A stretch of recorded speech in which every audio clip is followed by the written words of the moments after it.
Hola. Welcome back to Love is the Way. I'm gonna be talking about, guys, am I Chuz? When Chuz has the perfect balance of boy and girl.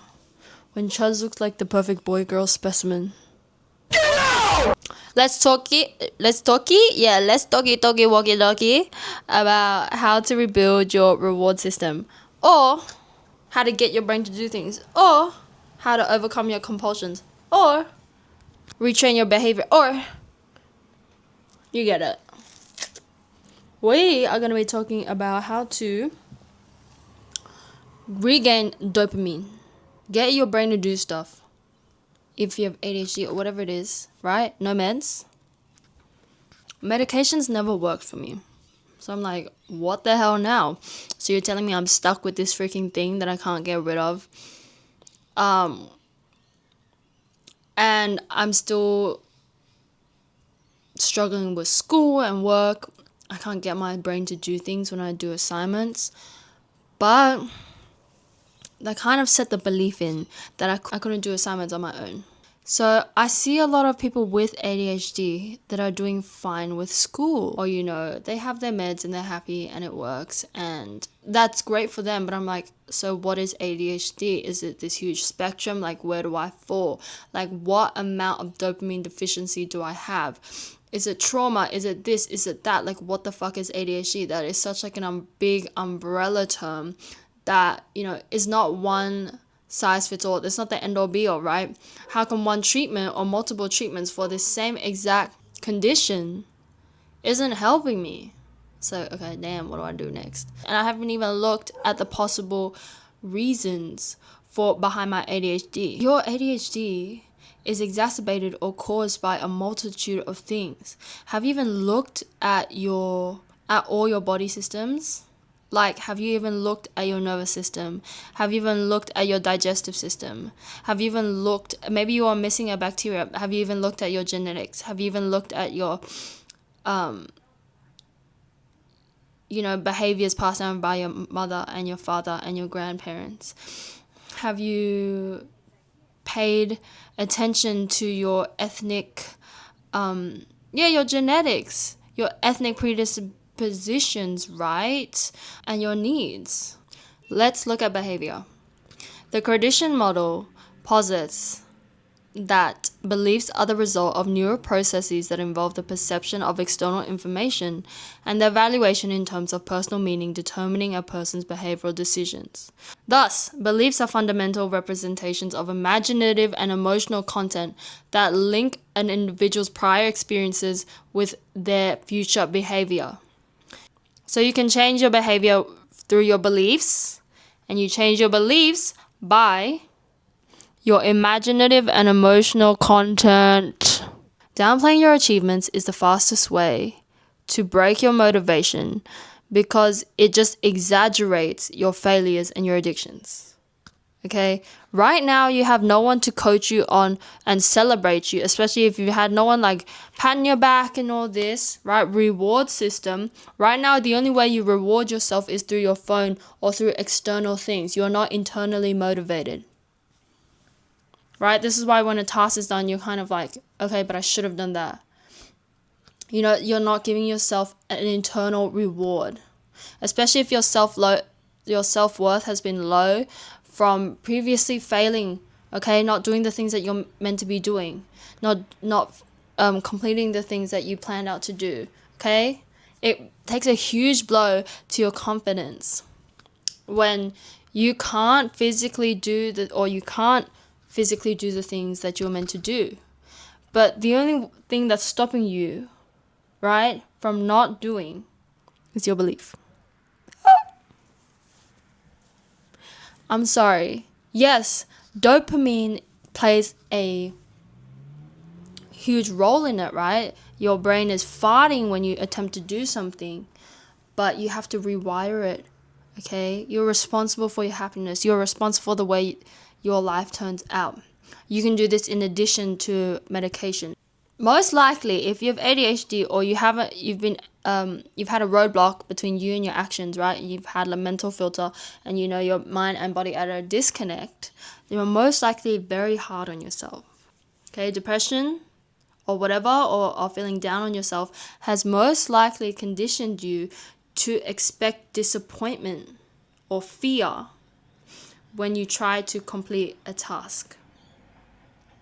I know for a fact, because of my past experiences, when I try to do an assignment, I'm not thinking about the assignment and how hard it is. It is actually easier for me to do an assignment these days in comparison to back then. Because why? My brain is growing. My frontal lobe is growing, right?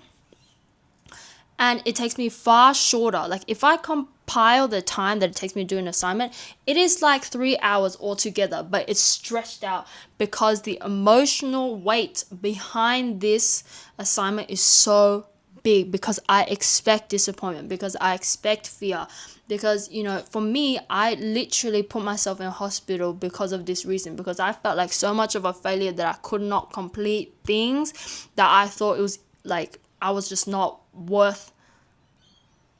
I don't want to put a dampener on this, but it's just like my self-worth was so low because of this ADHD thing that I thought it was just better if I just cuck it. Essentially.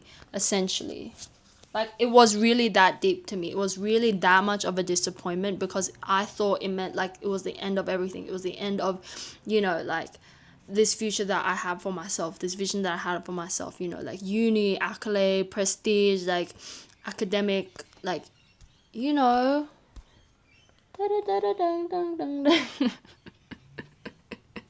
You've conditioned yourself to expect powerlessness, fear, being frozen, a response every time that you try to do a task, every time you try to start something new, every time you try to clean your room, let's say.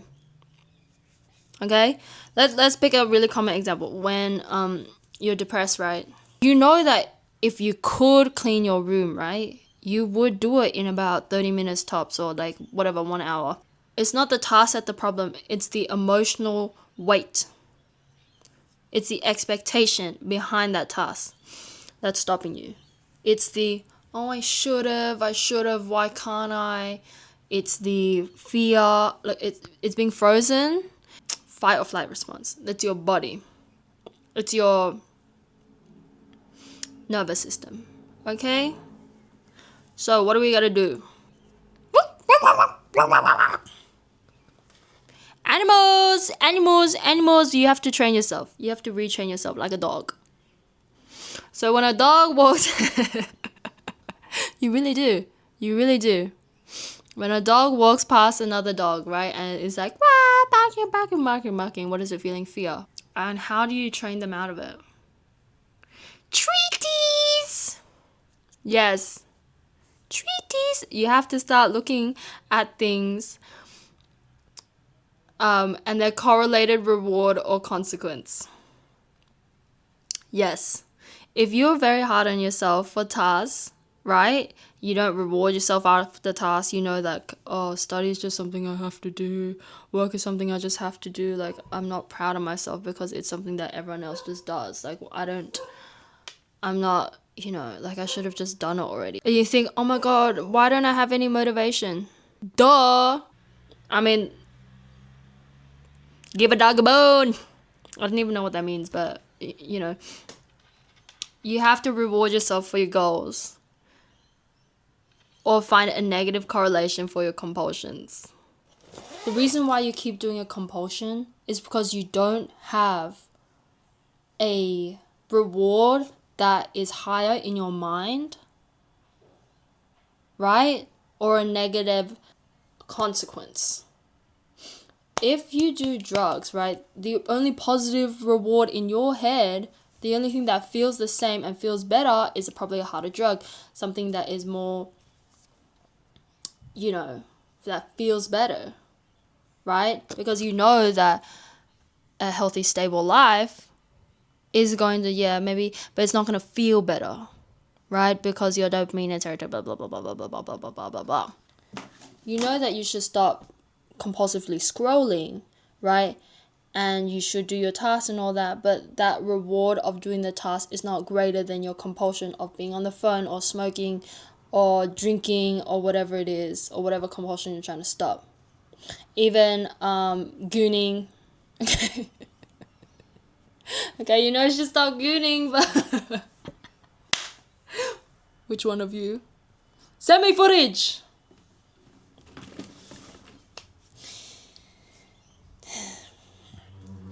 Okay, so here's what you're gonna do. Each time that you do something that you're meant to be doing, you have to reward yourself. You have to reward yourself and celebrate yourself, even when you haven't done it before, even when no one's done it for you, even when you don't feel like you're proud of yourself and you're like, oh, nothing I've ever done is right. Everything I've done, you have to be your biggest cheerleader. Because even if someone says, great job, I'm proud of you, you're not going to fucking believe it. Why? Because you're not internally motivated. Each time, even when you're trying, you have to reward yourself for the bare minimum, because you don't have that internal motivator. You have to train it. You have to be your biggest cheerleader. If you have to treat yourself like a baby. Okay? You're starting from ground zero. You're starting from a reward system that is wired for compulsion, that is wired to not follow through with what it wants to do. It's wired for easy dopamine and serotonin and big releases of energy, even in relationships, right? Some people with ADHD are motivated by conflict. That is why they start arguments, because your brain just wants reward. So you have to realize, okay, each time you do a task, each time you do what you're meant to be doing, or doing something healthy and quote unquote boring, you have to find it exciting again by either physically rewarding yourself with something that you like, whether it is food, whether it is literally doing this.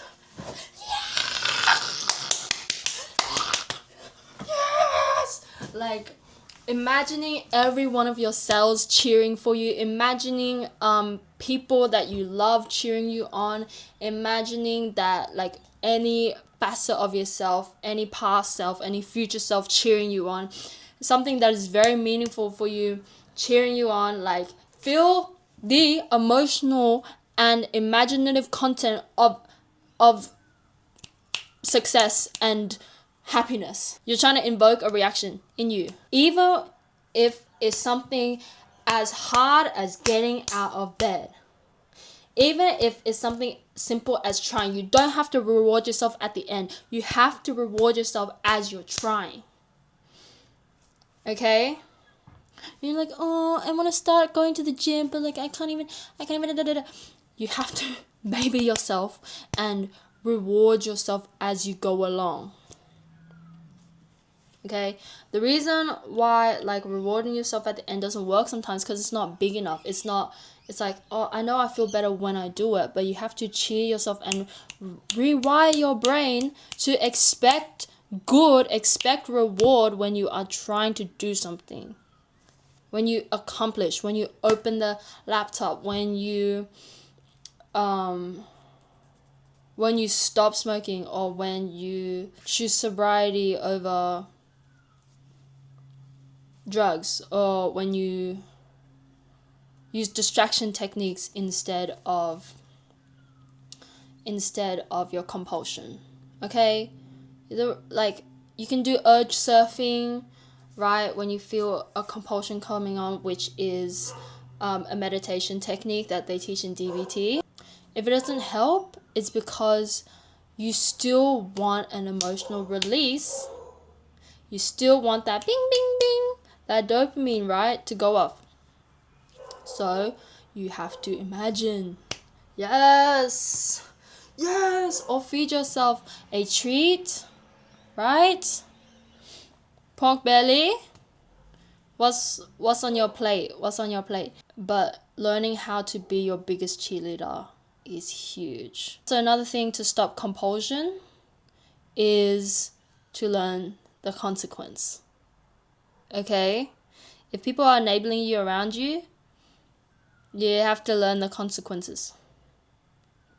People, if you keep using drugs, people are going to start tiptoeing around you, and you're going to strain your relationship. It's not going to be the same. They're going to break their trust in you.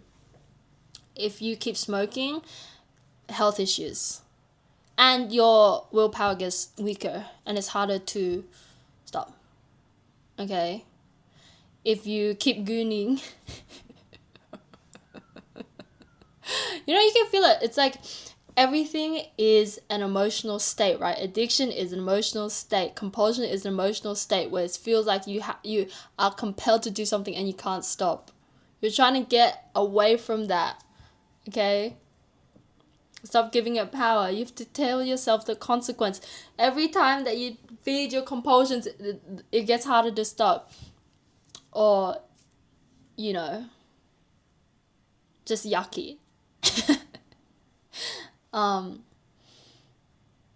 Oh yeah, I've started doing this now.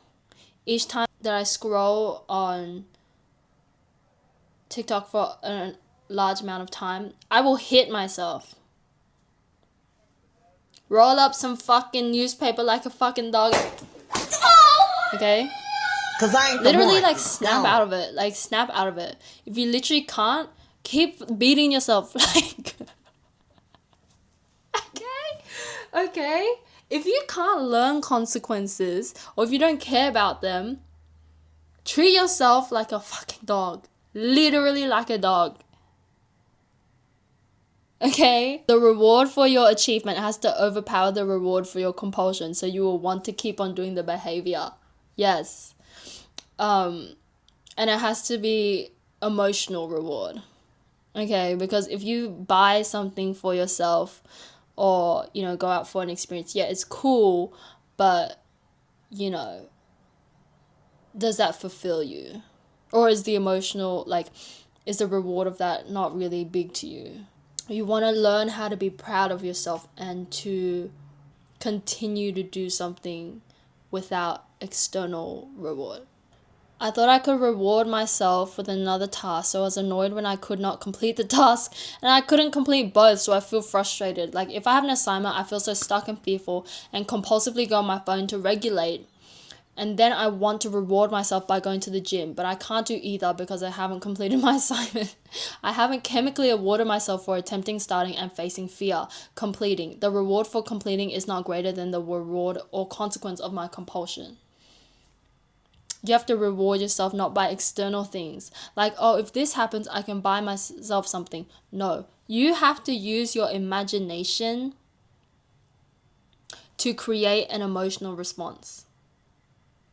Imagine the intended reward for completing your task. I have started to laugh at myself and jump in joy. Feel the accomplishment. Feel that excitement. If you have a lot of thoughts in your head, perfect. It's noise. It's additional. It's additional laughter. It's additional clapping. If you have a negative blah, blah, blah, blah, blah, blah, blah in a voice, or if you have multiple, or if it's just noise, if you have ADHD, perfect, because it is just energy. It is just noise. Okay? Force all of them to clap for you. Literally. Imagine your cells gaining a little bit of strength, gaining a little bit of willpower, gaining muscles. Like, if I imagine my cells looking like little bubbles, right? And then every time that you reward yourself, they're like this. Like, they're dapping themselves up. They're like this. Yes. Yes.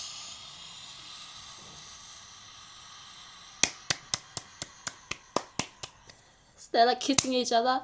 Okay, think of the end of Sausage Party. Think of that. Okay, patting all the other cells on the back and giving them a big hug. Okay, give thanks to your body. Okay, always give thanks, because right now you're probably in a bad relationship with your body, right? It's like, why can't you do something? Or I hate my brain, or I hate my body. And it's like, why can't I just do something? Why would you listen to me? You're probably not saying that, but you're probably feeling it, right? You have to give thanks. You have to rebuild the relationship. Everything is a relationship, right? What's your relationship to your thoughts? What are the relationship to your actions? What are the relationship to your body? You have to be so kind and be thankful, because a lot of the times, right, after I finish an assignment, I'm like, oh my god, Now what?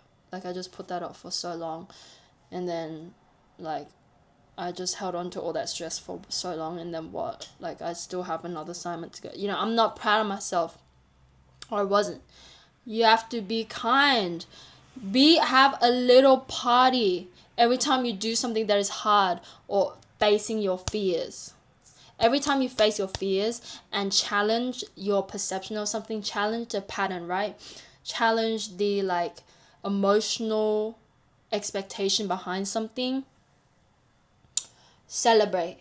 Thank your body. Thank you for facing this fear with me. Thank you for working in tandem with me. Thank you for nurturing me, and I will nurture you. Thank you. What do you want to eat after this? So don't touch me.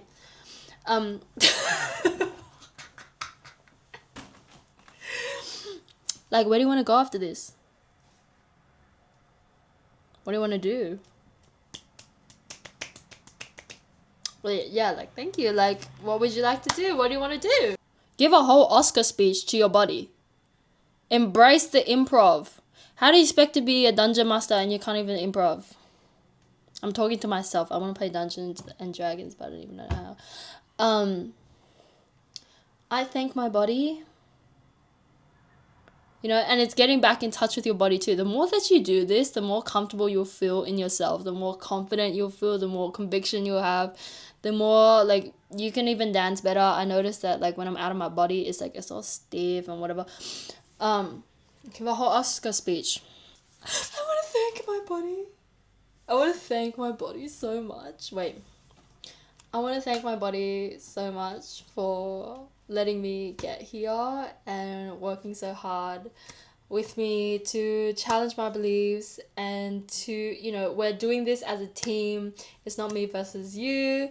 Like, we've come a long way, and thank you for being patient with me. Like, thank you for helping me with my journey. And, like, I have so much love in my heart, even when I'm hard on you, even when I'm hard on myself, like, even when I bombard you with, like, awful thoughts. Like, you have always been my biggest support and my biggest soldier, and I love you so much.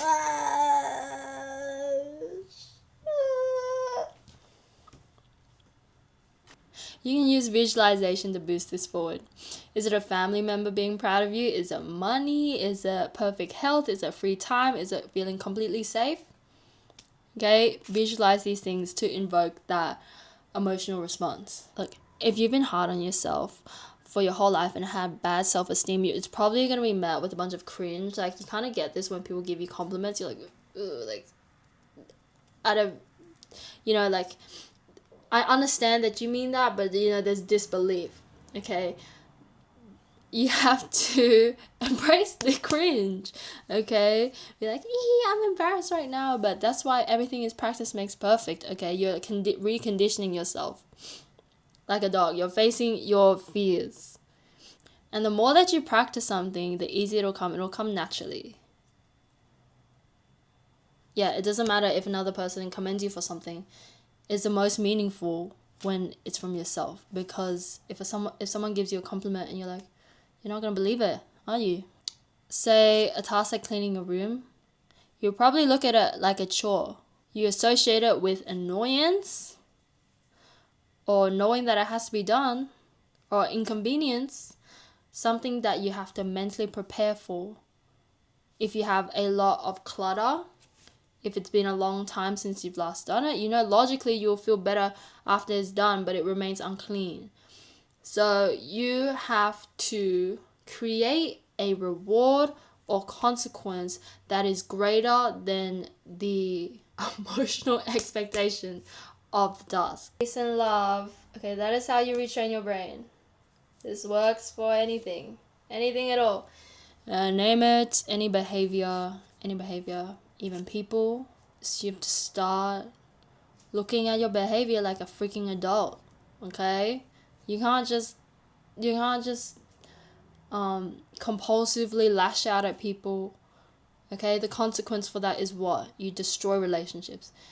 You know, even in attachment wounds, if you try, like, compulsively rely on a person for something, or go back to your codependent habits, whether that is, needing them to call you all the time, or avoiding someone, or isolating, depending on who you are, right? Or if you engage in any behavior that hurts you or another person, you have to think of the reward or consequence of that. The reward of challenging it, the consequence of remaining in that compulsion. If you isolate yourself, then what? It confirms that your belief that you will never be supported in the way that you want, that you deserve to be emotionally alone and have no one to rely on, that you can only depend on yourself, that you can't find stable relationships, that you self-sabotage, okay?